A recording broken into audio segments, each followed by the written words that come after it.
avec nous sur ce plateau, Monsieur Dubanché. Ça nous fait plaisir de vous voir ici sur ce plateau des Toques Blanches lyonnaises. C'est une halte indispensable, non?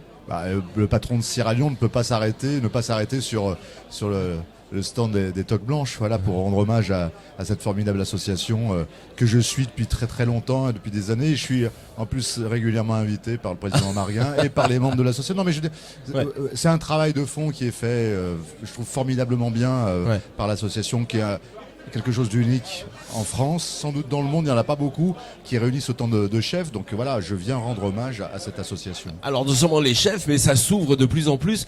Christophe Marguin, le président, veut ouvrir cette association à la salle, aux charcutiers, etc.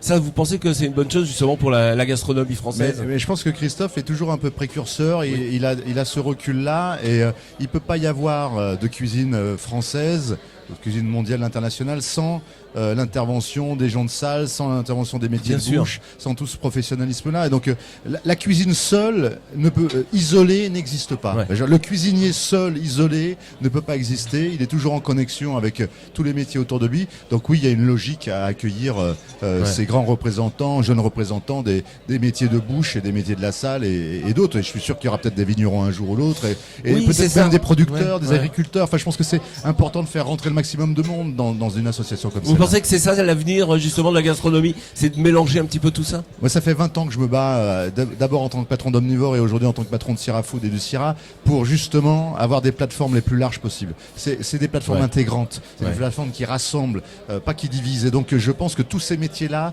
doivent être en connexion permanente pour pouvoir évoluer, parce qu'on voit très bien qu'on est dans une période intense, difficile, et qu'on n'est jamais aussi fort et puissant quand on est ensemble et quand on rassemble des points de vue et quand on connecte les gens les uns avec les autres. C'est ça qui a changé depuis le Covid, depuis ce nouveau monde, c'est se rassembler un petit peu. Mais c'est comme d'habitude. Hier, j'étais avec Michel Bras qui était là, vous voyez, dans ce salon. Michel Bras, ça fait plus de 40 ans qu'il travaille en connexion permanente avec ses producteurs, avec les gens de la salle, avec les vignerons. Le Covid, en fait, il a révélé ce qui était nécessaire il y a déjà 40 ans, et qu'on savait déjà un petit peu d'ailleurs, et ça a rendu les choses un peu plus dans l'urgence. Donc c'est toujours ça. Les crises donnent en fait la nécessité et l'urgence. Donc ce qui se passe aujourd'hui, c'est une accélération. Le métier de la restauration est en profonde mutation. On a des complexités sur la main d'œuvre, on a des complexités sur les réseaux, sur les acheminements de produits alimentaires, sur le sourcing. Tout ça, oui, est devenu encore plus évident, non seulement avec le Covid, mais il l'est aussi rendu, et il le sera encore plus avec la crise climatique qu'on est en train d'affronter. Bien sûr, évidemment, qui est là d'ailleurs. Et vous le sentez, vous, dans tous ces stands, vous sentez qu'il y a ce changement climatique, je sens on fait attention à la planète, quoi. Je sens une grande responsabilité de l'ensemble des 2300 exposants de Sierra Lyon cette année.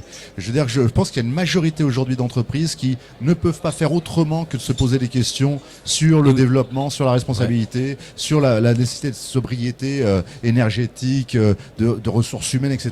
dans leur cheminement d'industriel. Et donc je le ressens donc chez les exposants et on le ressent aussi dans la connexion avec le public, qui est un public professionnel, absolument passionné, qui vient aussi trouver ces solutions-là. Donc oui, on va dans le sens d'une amélioration d'une production tout en respectant les ressources naturelles. Mais comme vous dites, c'est le public en fait qui est demandeur, c'est le public qui a envie mais les grandes révolutions viennent toujours de toute façon de la base. Et donc c'est un vieux principe politique. Et donc on est aujourd'hui aussi avec des générations nouvelles qui arrivent et qui seront demain les consommateurs, qui sont déjà les consommateurs, qui font des choix drastiques. Ne pas y répondre pour des entreprises ou pour des restaurateurs ou pour des chefs, ce serait une hérésie. Enfin, ça serait une forme de suicide. Et je pense que ça, c'est d'abord on est tous parents quasiment. Bien sûr. On a tous des enfants. On voit comment ils évoluent, on voit comment ils pensent aussi leur mode de vie, la planète, etc.